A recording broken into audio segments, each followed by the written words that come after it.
Baruch Hashem, on rentre dans la paracha de Shemini cette semaine. Évidemment, un des passages, un des grands enseignements qui est connu dans la paracha de Shemini, c'est tous les aliments licites et illicites, tous les aliments purs et impurs, appropriés et inappropriés à la consommation. N'est-ce pas? Parmi ces animaux, parmi ces différents éléments, n'est-ce pas? Eh bien, nous avons une liste, n'est-ce pas, une liste d'oiseaux qui est évoquée, jusque pour se remémorer cela. Tout cela, encore une fois, est totalement déprécié parmi les oiseaux, parmi ceux qui volent, et tout ce qui est aussi insectes volants, si on peut dire. En tous les cas, en aucune manière on les consommera. Et à Necher, et à Pérez, et à Aznia, et à Ada, et à Aya, les Mina, tous ces oiseaux. L'aigle, je ne saurais pas vous dire tous les noms d'oiseaux qui sont inscrits ici, à la vérité, mais nos maîtres les ont bien dépeints, bien évoqués. Et Kol Orev, le corbeau, qu'on n'a pas consommé, et Batiana, l'autruche, ça, il y en a cinq qu'on connaît quand même. L'autruche, évidemment, qu'on ne consomme pas. Quand on dit l'autruche, et comme c'est Betmina, c'est pas que l'autruche, c'est les œufs aussi, l'autruche, bien évidemment. N'est-ce pas? Tout ce qui relève, encore une fois, de l'autruche, et à Tachmas, et à Sachaf, et à Netz, les Minéhou, tous ces animaux-là. Et Kos, et à Shalach, et à Yanchouf, le hibou, n'est-ce pas? Et à Tinchemet, la chouette, et à Kat, et Vet à Racham, je vais en parler, parce que c'est un oiseau qui m'intéresse, le Racham par rapport à notre propos. À Chassida, c'est pas la cigogne, okay. La Chassida, okay, sur une patte. C'est partie des histoires, comment dire, des légendes. Tu sais, qui dit le bébé, il arrive par la Chassida. On dit en hébreu, le bébé, il arrive par la cigogne, par la Chassida. Non? À la fin, les Mina, Veta Dourifad, Veta Atalef, la chauve-souris. On ne peut pas manger la chauve-souris. Ça peut être pratique ces dernières années de bien savoir cette halakha. On n'a pas mangé la chauve-souris. Mais enfin voilà, ça, et ils avaient une liste d'oiseaux. Mais l'oiseau qui m'intéresse en particulier, c'est Racham. Il est intéressant, pourquoi?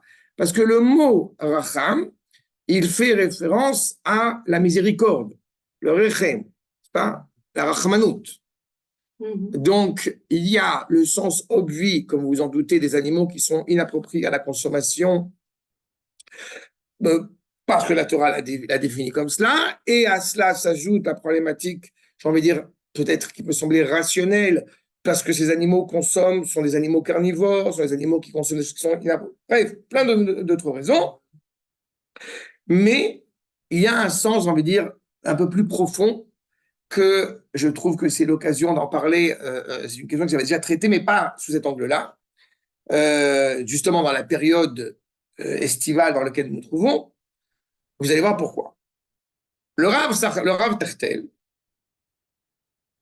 interroge sur une question que on s'interroge tous les maîtres, tous les gens animés par la Torah, épris de Torah s'interrogent sur une interrogation, j'ai envie de dire, sur cette réalité de l'histoire, à savoir, pourquoi est-ce que ceux qui ont amené le processus de la délivrance sont-ils si éloignés de la Torah?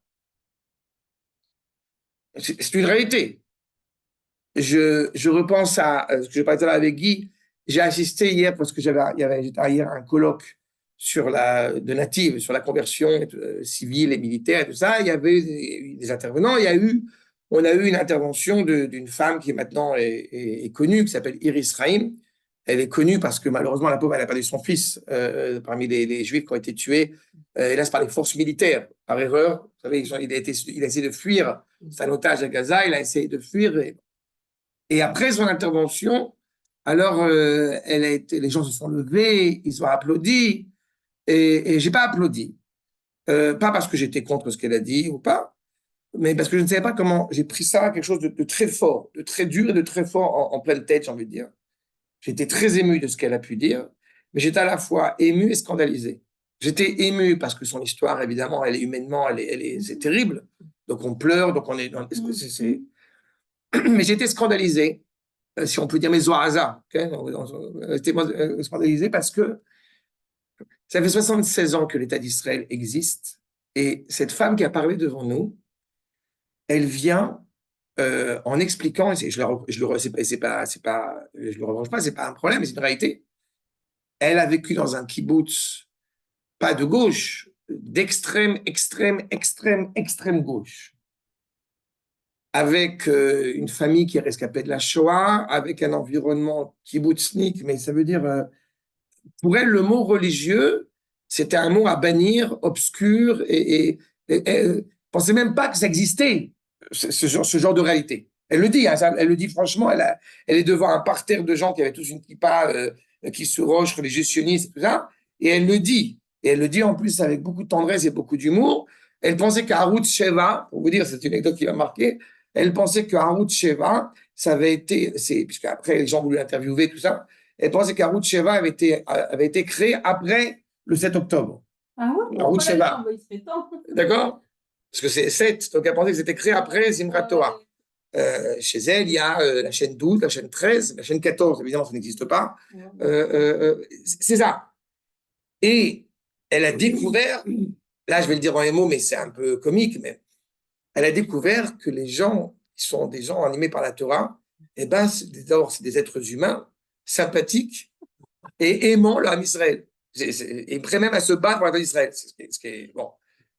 Ça fait 76 ans que l'État d'Israël existe. L'éducation en Israël, elle a créé ça. Elle a créé cette réalité-là de gens, et le fils en l'occurrence, qui, comme eux, appartiennent à une famille pas religieuse, donc ils n'ont aucun problème, elle le dit. Et ils n'ont aucun problème avec les tatouages, donc il en a fait un, puis le fils, il a fait un, puis deux, puis 32. 32 tatouages, des problèmes difficiles aussi mentaux. Il est fait du rock métal, la batterie, tout ça. Bon, bref, environnement, on est à l'opposé, on est à l'antithèse de tout ce que j'ai pu grandir, de tout ce que j'ai pu vivre en Israël. Donc, on a ça en face. On peut le vouloir ou ne pas le vouloir, c'est une réalité. Je suis attristé, bien évidemment, entre guillemets, qu'il ait fallu qu'il y ait Simchat Torah pour se rendre compte, Bichlal, d'un côté comme de l'autre, qu'il y a un monde entier, mais c'est un petit peu la question qui est terrible que demande le Rav Tertel, que je vous soumets. Il y a Tuksha lecha kushia gdola al devro. Tu as une grande question. Imken, usha binyan nesa beyamenu beretz agdosha ou siman ve'ot à la ketz shekarev lavo. C'est un postulat. La terre d'Eretz Israël qui se reconstruit en notre génération est un signe évident de la délivrance du peuple juif. La Géoula que nous aspirons, c'est d'abord et avant tout que la terre redonne ses fruits, on est en train de le vivre. Donc, Itralta de Géoula. Mais comment, Itachen, chez Rovne Haaretz, comment est-il possible que la majorité des résidents en Eretz Israël, les Davonenu, Mechalele Shabbatot, Veovre Avera. Comment c'est possible que la majorité des habitants à l'époque, c'est pas aussi évident aujourd'hui, Dafka, bon, mais c'est une réalité. Il y a toujours des conflits identitaires. Bah, il y a, pendant la Shoah, il y a plus de 80 ans. Ah oui, c'est bon, pendant la Shoah. Mechalele Shabbatot, Veovre Avera. Des gens qui enfreignent des fautes. Je sais, donc vous êtes bien, c'est quoi le rapport avec les oiseaux et la cache-route? Rassurez-vous, on va y arriver. On va y arriver. רחמנא ליצלן, וכמעט אשר, הנה, כגויי הארצות, המה בעוונות הרבים. Mais ils sont tellement déconnectés de la Torah qu'on a l'impression que c'est des goïms. Encore une fois, avec vraiment toute la retenue à Hachem Erachem, mais je peux vous promettre que l'histoire que raconte cette mère, qui aujourd'hui est émue, et c'est une révolution à mes yeux, c'est comme ça qu'on l'a compris, qu'on l'a pris tous, dans notre monde, on va dire, religieux sioniste, si on veut rentrer dans des cases, ce qu'elle a dit, c'est pas une révolution. L'amour d'âme Israël, se battre, la compréhension. On a l'impression que non, on connaît. Mais dans le monde dans lequel elle appartient, d'avoir osé dire qu'elle ne veut pas les manifester contre Bibi parce qu'elle pense que c'est pas les responsables et que c'est pas le coupable et qu'on a autre chose à faire. Mais il faut une force incroyable. de pardonner les soldats. Et elle est allée à la Ulpena Troré pour faire une tfila sur les soldats, sur le Ham Israël. On est la Ulpena, c'est l'antithèse de tout ce qu'elle aspirait jusqu'à aujourd'hui. Une vague, un souffle d'union qui est extraordinaire, qui est en train de se développer. Et c'est pas la seule. Je n'ai pas dit que c'était tous comme ça, mais c'est assez révolutionnaire dans cette réalité-là. Mais il n'empêche que le parcours qu'elle dépeint elle-même, on en est là.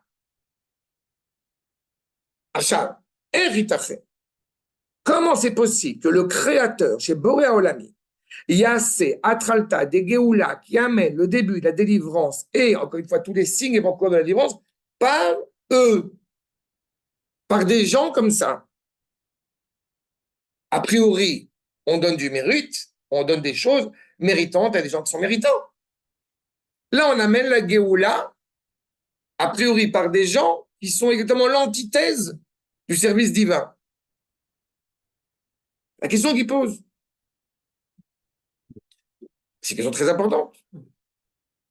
Aouvi, béni, mon cher, mon bien-aimé, mon fils au sens mon élève, Kushiatecha Atsuma Lechoa. Ta question est une question fondamentale, extraordinaire. Aval, Asarta Veshama Ledvarai. Asket, pardon, Asket Veshama Ledvarai.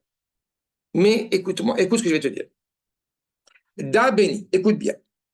Qui mi mode al mifalot tamim deim. Qui va se tenir justement pour connaître réellement le sens de l'histoire, le sens des choses, en disant que ces juifs-là n'ont aucun mérite. En soi, c'est un problème. Qui peut dire qu'il y a un mérite et qu'il n'en a pas? Ne serait-ce que du fait qu'ils construisent Eretz Israël, ils ont déjà du mérite. Mais en tout cas, celui qui est d'abord, j'ai envie de dire, qui sonde les entrailles du monde, c'est Akadosh Baruch Hu. Il est Ze Elohe Olam, Boré Hakol, c'est lui. Vemito Kol Asher Ne'asa Baaretz, c'est de lui que tout est fait. C'est-à-dire que s'il n'avait pas effectivement un mérite quelconque, en tout cas la révélation de la volonté d'Akadosh Baruch Hu qu'il portait en eux, Akadosh Baruch Hu ne leur pas permis de construire Eretz Israël. N'est-ce pas? Comme Arshavta dans la profondeur de la pensée du Créateur. Mais Sabeb Sivot, qui donne le sens à l'histoire, avec Goulim, Vekosher Nima Benima, qui unit toutes les réalités, d'abord et avant tout, c'est Akadosh Baruch Hu.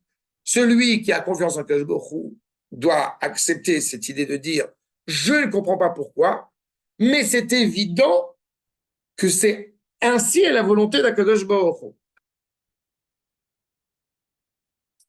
En dépit, si tu veux, de leur caractère, qui paraît obscur par rapport, si tu veux, à leur démarche, il y a quand même une sorte de tchouva de choisir Israël pour s'installer plutôt que New York aux États-Unis, comme beaucoup l'ont fait de ces mêmes populations. Et puis quelque part, si tu veux, il n'y a pas de sorte inconsciemment peut-être c'est un sujet que tu soulèves qui est plus long. D'accord? Parce que je donne vraiment un tout petit brin là, parce que ça touche la paracha de la semaine qu'on va voir dans 2 secondes. Mais je renverrai la playlist de toute façon. Il y a un cours où j'ai dit pourquoi la délivrance est venue des gens loin de la Torah. Et le Rav Tertel y répond. Et notamment, une des raisons, entre lui et d'autres que j'ai rapporté là-bas, une des raisons, c'est comme c'est un processus qui est hors norme, qui est hors nature, donc il ne peut pas être soumis aux règles de la nature. C'est-à-dire qu'en réalité, de la même manière que l'ascendance de David Améler, elle est catastrophique. Et elle est catastrophique, dit le Midrash, l'ascendance. Même avant route, quoi. Même avant route. J'ai pas la descendance, l'ascendance. L'ascendance de David, et même avant route. Route encore, c'est bien. Mais avant route, tu as Yehuda et Tamar. Et le Midrash dit justement pour les Valbelt à Satan. C'est-à-dire que si effectivement il y avait eu une ascendance royale qui était limpide et claire comme de l'eau de roche, comme on dit, alors il aurait été attaquable, il aurait été attaqué.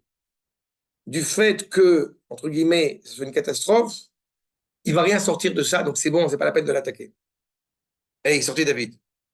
Bon, il y a un peu cette réalité-là.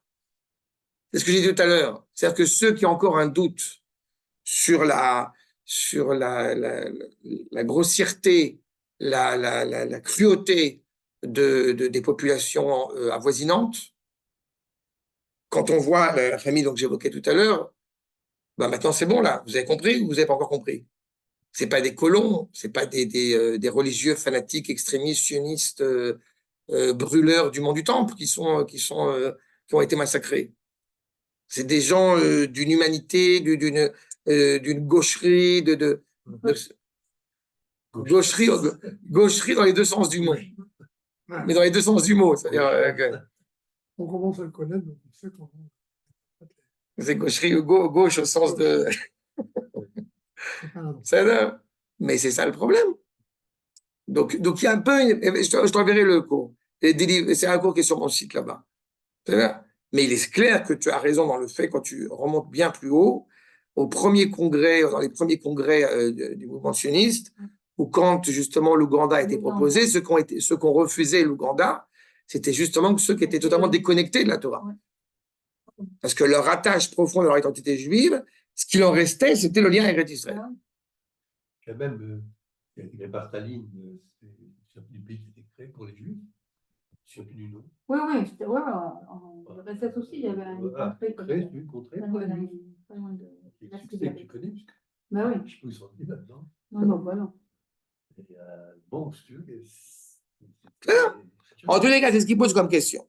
D'accord? Et la question, encore une fois, à la première réponse qu'il amène, c'est clairement, encore une fois, que Akadosh Baruch Hu, on ne connaît pas tous ces décrets, on ne connaît pas comment est-ce qu'il met les choses en place, mais le fait est, c'est que c'est une réalité sur Terre. Et puis, il est un peu le masgan.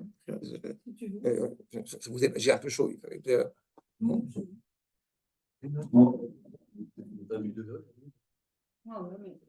Moi, tu vois, j'ai même mis un pull en laine.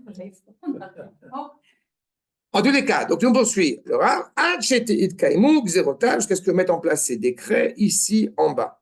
Ou Yoda ou Mevin, il sait, il comprend. Lama Bachar Davka Be'ele, la Sotetra de Geoula, lui, il sait, même si toi tu ne comprends pas, lui, il sait pourquoi est-ce qu'il a mis en place la délivrance par ce mouvement-là, par ces gens-là. Et pourquoi, effectivement, chose de bien. Et justement, en plus de cela, il y a, semble-t-il, une allusion dans la Gemara en référence à notre paracha, à savoir les gabé ofot tmeim. Ça y est, commence à rentrer. Ouais. Concernant les oiseaux impurs. Ouais.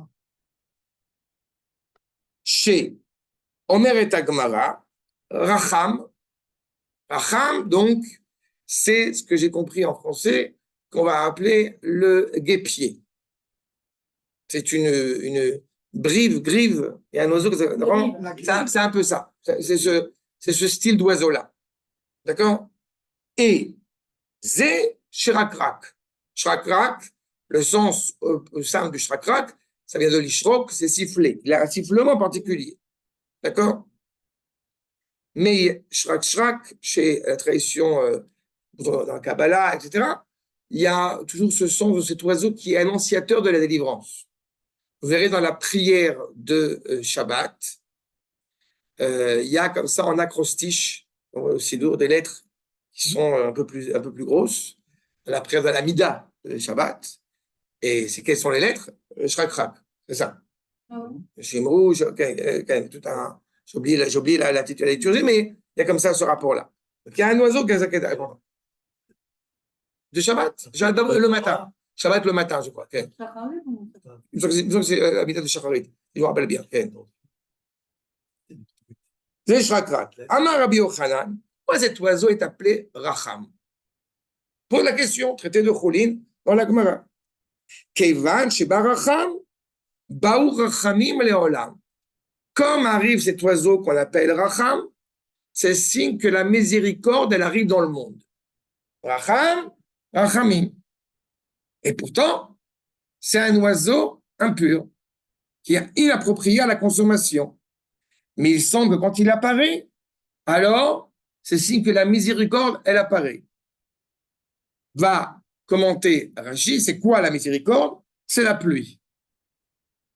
Si on veut le traduire, dire biologiquement parlant, et ça on le sait, on connaît cette problématique des oiseaux migrateurs, par exemple, eh bien, on sait que quand il y a un certain nombre d'oiseaux qui apparaissent, c'est signe que la pluie va arriver parce que, vous savez, ils passent.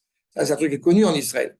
Je me rappelle quand j'habitais au kibbutz d'Eliaou, ils avaient un endroit comme ça où il y a beaucoup de tsaparim, des gens qui observaient les oiseaux. Et il y a des multitudes de races d'oiseaux qui passent parce que de l'Europe vers l'Afrique, ils passent par Israël.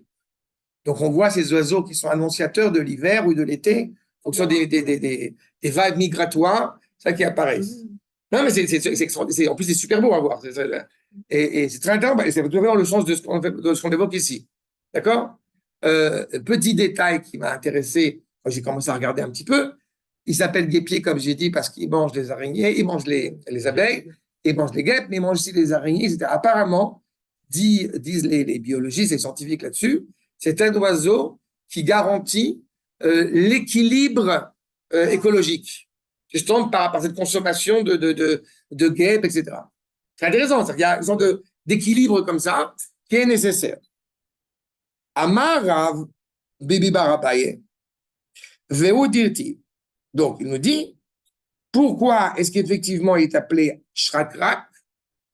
Va dire Rashi, parce que Umetzavtsef Nishma qui omer Shrakrak. Quand il siffle, quand il fait son cri d'oiseau, alors on a l'impression qu'il siffle, quoi. Son tif-souf, le bruit, la voix de cet oiseau, c'est comme si on voyait un sifflement. Bon, en tous les cas, et il dit clairement, ce dit la Gemara, il est signe annonciateur de la venue messianique. Ainsi qu'il est dit dans le verset dans Zecharia, Ashraka lahem ve'ekaptsam. Je vais siffler vers eux et je vais les ramener en Eretz Israël. Donc il y a cette allitération qu'on retrouve, encore une fois, c'est toute l'allitération au niveau des mots qu'on voit. Mais c'est très intéressant ce qui nous est déjà soulevé. J'aurais pu vous en apporter encore d'autres comme ça par rapport au porc, par rapport au cochon, que ça, j'ai hésité. On n'aura pas le temps de le faire, mais comprenons bien que la réalité de ces animaux qui sont appropriés ou inappropriés à la consommation, il y a de grands enseignements profonds derrière. C'est pas innocent, c'est pas un hasard s'il s'appelle comme ça, puisque c'est Akadosh qui les a nommés, et c'est pas un hasard si ça. En tous les cas, donc, Ashraka lahem, keder hashokim, comme ceux qui vont siffler pour appeler quelqu'un, le siman hulavo, elav, atoin baderer, tu te trompes, on siffle genre truc, et donc, et kapsam, on sait kibbutz agaliot, c'est l'annonce de la fin des temps qui est arrivée. Et donc, quand vient la fin des temps, inaten lanu aot, et quand va arriver la fin des temps, quand va arriver le moment de revenir en Eretz Israël, donc, eh bien, on va entendre un signe, on va entendre le sifflement de cet oiseau, si je puis dire, que la Géoula, eh bien, est faite. Et étrangement, ce signe est donc énoncé par un off tamé, par un oiseau, off, c'est comprendre, qui vole, c'est pas off le poulet, hein, c'est off en hébreu, c'est l'oiseau, un oiseau impur. Donc, même cet oiseau impur, semble-t-il, va annoncer clairement la délivrance. On nous le dépeint déjà dans les enseignements traditionnels. Archav. Mais on aurait pu tout à fait comprendre qu'il aurait été beaucoup plus judicieux que cette annonce de la Géoula, on reprend la question qu'on a vue tout à l'heure, elle soit faite par des oiseaux dits purs. Ça aurait été plus cohérent. Alo yoter haya min haraoui לעשות זאת על ידי עופות טהורים. לגל זכות כזאת על ידי זכאי וטהור, ולא על ידי טמא. On parle de pureté par des gens purs, on parle de mérite par des gens méritants, et pas par des gens qui sont justement dénués, a priori, de ce mérite. Top. Nous dit justement, le Rav, c'est pas un hasard si justement cet oiseau est appelé Racham.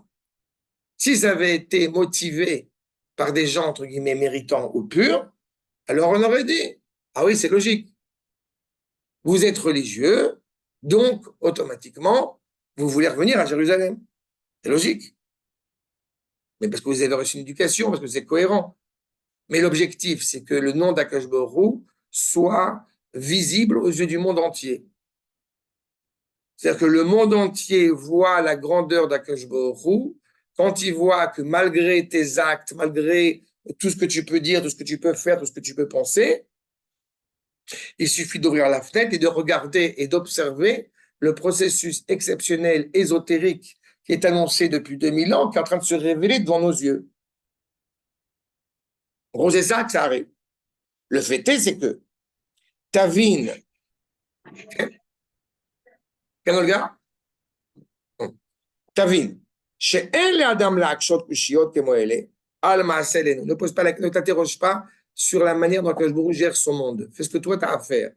On ne va pas se porter on va pas se porter volontaire pour aller à l'encontre de la Torah, mais quand on assiste à un processus de gens qui justement s'inscrivent dans cette volonté d'Akadosh Baruch Hu, on a envie de dire bon gré malgré eux. Vous savez qu'aujourd'hui il y a une grande, c'est assez impressionnant d'ailleurs, en Israël. Ah.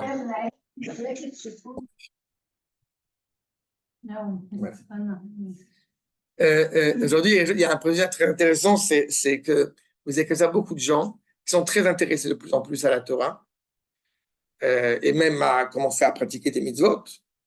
Mais il ne faut surtout pas parler de religion, il ne faut surtout pas les appeler religieux, il ne faut surtout pas. Parce que, et en réalité, ils ont raison. On aura réussi, c'est-à-dire le projet, quand on sera sorti de ce carcan religieux par religieux. On est juifs qui essayons d'être fidèles à cette identité juive, cette identité hébraïque, et pas dans un cadre justement qu'on appartient à un camp déterminé ou l'inverse. C'est un peu ça en fait. Ne te demande pas comment ça gère son monde, fais ce que tu as à faire. Pour reprendre mon propos avec lequel j'ai introduit, je suis évidemment bouleversé, attristé pas qu'il ait fallu, mais enfin, en tout cas c'est une réalité, il ait fallu qu'il y ait Simchat Torah pour qu'on en arrive à des discours comme on peut les entendre aujourd'hui, qu'on n'aurait pas attendu il y a encore un an, il y a encore 2 ans. Mais la réalité est ce qu'elle est. C'est ça, Al Takshel Akadosh Baruch Hu. Qui Gavoru Darachav sont élevés, ses voix, Midarkenu, plus élevés que nous, Vélo, Marchebotenu, Marchebotav, et nos pensées ne sont pas les siennes, etc., etc. Et Aïkar, Kaemet Ad La'atzmo. On comprend bien de cela que, effectivement, ceux qui apparaissent à tes yeux, à mon grand regret, comme étant des pourris, Biou des bonnets Aretz Ele, ceux qui construisent la terre, Asher Embenecha, ceux qui sont à tes yeux des Rechaï Israël, Shalom, ils sont à tes yeux des gens problématiques, des gens pourris. C'est eux qui annoncent la délivrance. De la même manière, comme va dire le Rav Elimelech de Lijansk, un des maîtres de la Chassidoute. Il appelle justement les Rechaï Israël, ceux qui sont les pourris d'Israël, il les appelle lui-même dans son commentaire, Ofot Tmeim, et on retrouve notre expression. Des oiseaux impurs. Et pourtant, il est indubitable, et c'est ce que nous comprenons, ce que nous enseignent les maîtres, il faut bien voir cette nuance. Un oiseau qui est impur, qui est décrit dans la Torah, ça veut dire qu'il existe. À la mesure où, s'il n'y avait pas d'importance, il ne serait pas dépeint. Vous comprenez que quand on parle des oiseaux, des animaux de manière générale, qui sont appropriés ou inappropriés à la consommation, à ce moment-là de notre histoire, on est dans le désert. Il n'y a pas de lapin dans le désert du Sinaï. C'est-à-dire qu'il est invoqué quelque chose qui, de prime abord, doit nous renseigner, quand nous allons rentrer en Eretz Israël, que nous sachions déjà de prime abord ce que nous pouvons consommer et ce que nous ne pouvons pas consommer, mais aussi derrière cela, tous les messages, j'ai envie de dire, ésotériques, qui sont derrière cette problématique-là.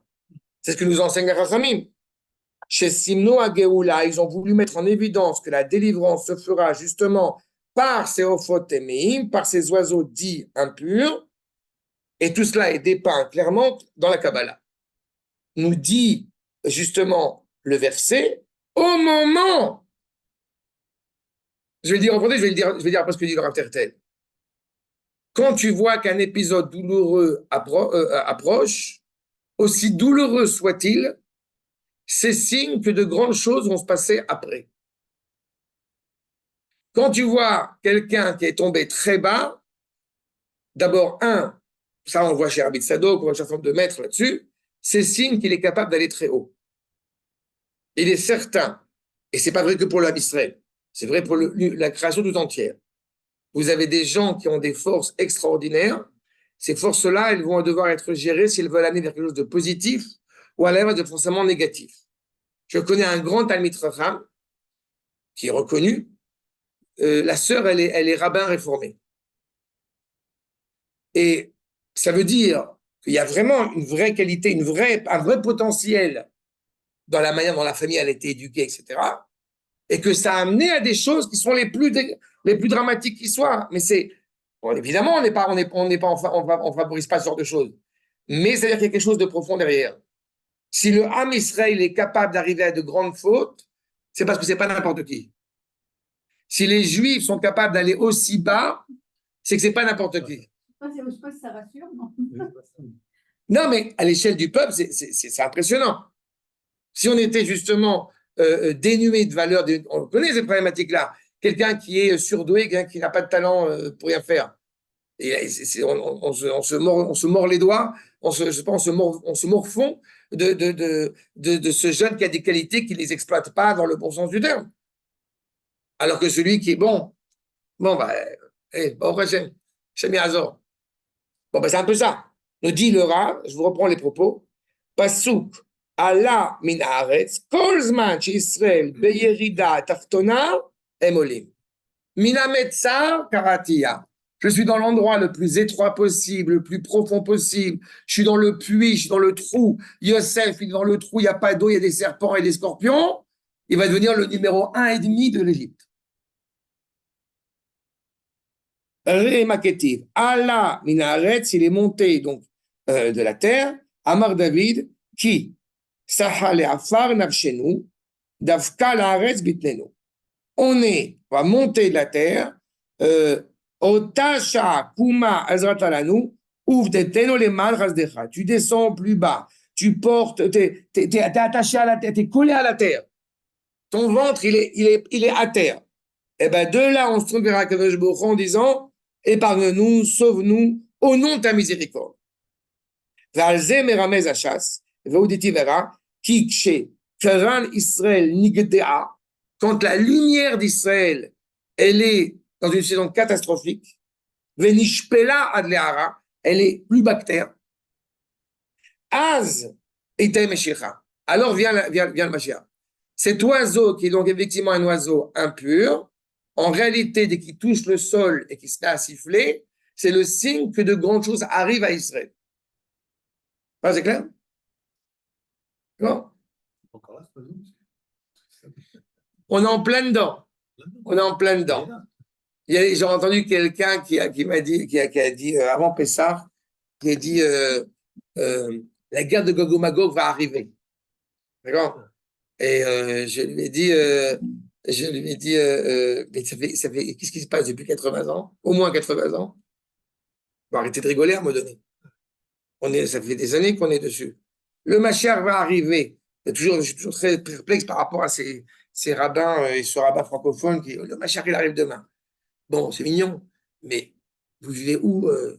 Il se passe des choses extraordinaires depuis 76 ans et encore plus, je regarde de manière encore plus accélérée depuis Simchat Torah. Donc, on ne peut pas se voiler la face.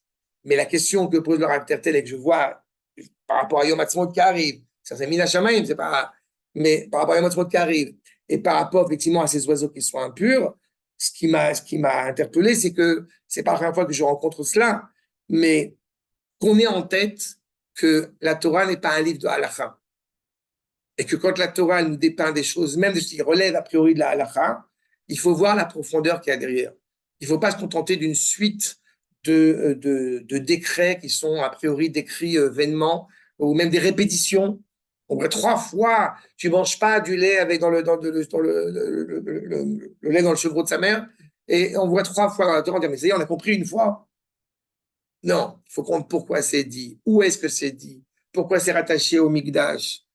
Toute la question des oiseaux qui sont inappropriés, elle est rattachée à l'évocation de l'inauguration du Beth Amikdash. Donc, c'est pas seulement ce qu'on mange, c'est la manière dont on le mange, c'est dans quel environnement on le mange. Tout cela prend son sens, évidemment. Et quand on parle du Beth Amikdash, on ne parle pas d'une bâtisse qui est belle parce que c'est à nous, parce qu'on est des, je sais pas, on est des nationalistes forcenés. Non, parce qu'on est intéressé à la réparation du monde, qui passe par ce nationalisme forcené, comme on l'a souvent évoqué. Mais l'objectif n'est pas la race aryenne. Et c'est fondamental. Et tous ces détails-là, quand ils ne sont pas développés à leur juste mesure, et ça prend du temps, quand ils ne sont pas développés à leur juste mesure, on fait des impasses, on fait des écueils. Vous voyez cet oiseau passer à côté, le racham, bon, ok, vous n'interrogez pas, qu'est-ce que ça, tout ce qu'il y a derrière, et voilà. C'est ça. Ça, c'était